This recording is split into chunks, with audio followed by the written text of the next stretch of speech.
aqui para falar de um tema importantíssimo, principalmente nessa época de pandemia, é a recuperação de empresas. A Lei 11.101 apresenta por trás dela um princípio importantíssimo, o princípio da preservação da empresa. Esse princípio é um nuclear que nós vimos nas últimas aulas e que vai orientar todo esse foco da Lei 11.101. Então vejam, o que se recupera, o que se pretende recuperar não é a pessoa do sócio administrador, não é o dono da empresa, entre aspas, mas sim a atividade, como atividade econômica organizada, profissionalizada para a produção de produtos e circulação de serviços. Então a gente procura preservar a atividade como uma grande fonte de emprego e renda e arrecadação tributária. As atividades econômicas desenvolvidas por sociedades empresárias e empresários, ela é extremamente importante, tem sua função socioeconômica extremamente destacada. Então é por isso que se busca, por intermédio dessa lei, evitar que essas atividades entrem no que nós chamamos de espiral da crise. E uma vez ingressada na espiral da crise, muito arriscado se fica manter a atividade. Então muitas vezes ocorre um procedimento de falência. Nós estamos aqui nesse primeiro ponto para falar de noções sobre recuperação e falência. O primeiro ponto é a diferença entre um e outro. Na recuperação, o nome já diz, busca-se evitar que a empresa venha a ter um estado de crise irremediável. Nós temos um princípio também que se contrasta com o princípio da preservação da empresa, que é o princípio da recuperação das empresas viáveis, de viabilidade recuperacional. Eu costumo chamar esse princípio de viabilidade recuperacional. É um ponto central que se analisa o que pode ser realmente reaproveitado enquanto atividade econômica e aquilo que não pode ser aproveitado, que deve ser justamente objeto de um processo de liquidação de ativos para pagamento de passivos de dívidas. Então, é preciso que a gente tenha essas primeiras noções sobre o panorama geral da Lei 11.101 de 2005.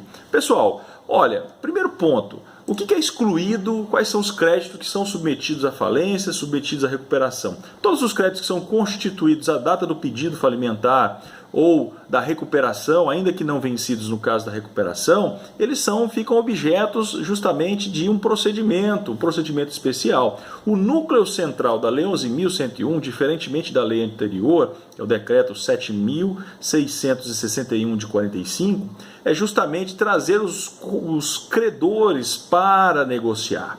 Então percebam, nós não estamos diante daquele procedimento em que o juiz concedia o goela abaixo uma moratória para os credores que não tinham participação quase alguma no sistema anterior da concordata, a antiga concordata.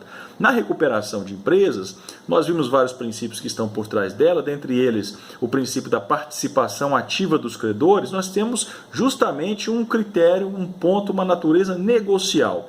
Trata-se de uma inovação especial, ou seja, novas obrigações são criadas para tentar retirar o empresário ou a atividade empresária desse momento de crise. E é por isso que a Lei 11.101, essa lei atual, a nossa lei vigente, ela cuida de trazer à tona as causas da crise e não só remediar a crise.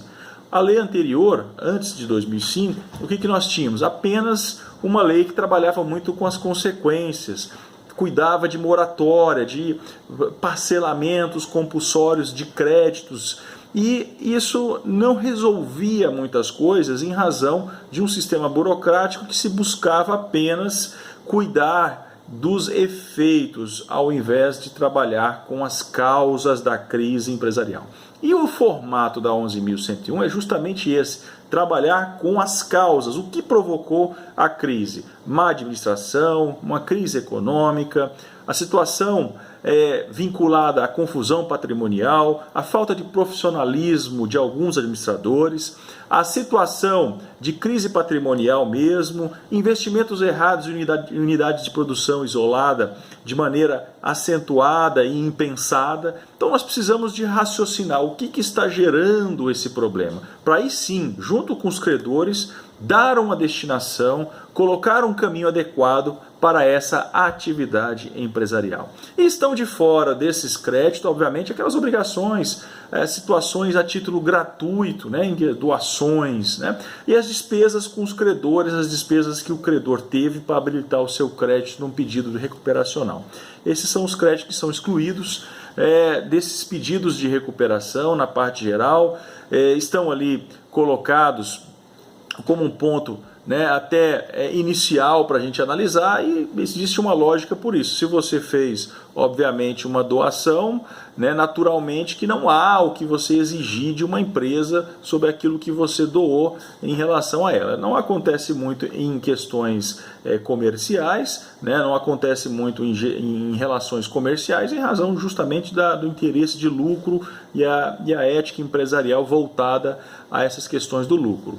Bom, o que acontece, né, quando, por exemplo, se recebe uma recuperação, um pedido de recuperação judicial? O primeiro ponto geral, a gente precisa observar isso. O artigo 6º da lei determina que a decretação, né, e o deferimento da falência, o deferimento do processamento da recuperação judicial, suspende o curso da prescrição e também o andamento de todas as execuções daquela empresa, pessoal. Então vejam que a decretação de falência ou deferimento de uma recuperação judicial provoca esses dois pontos principais.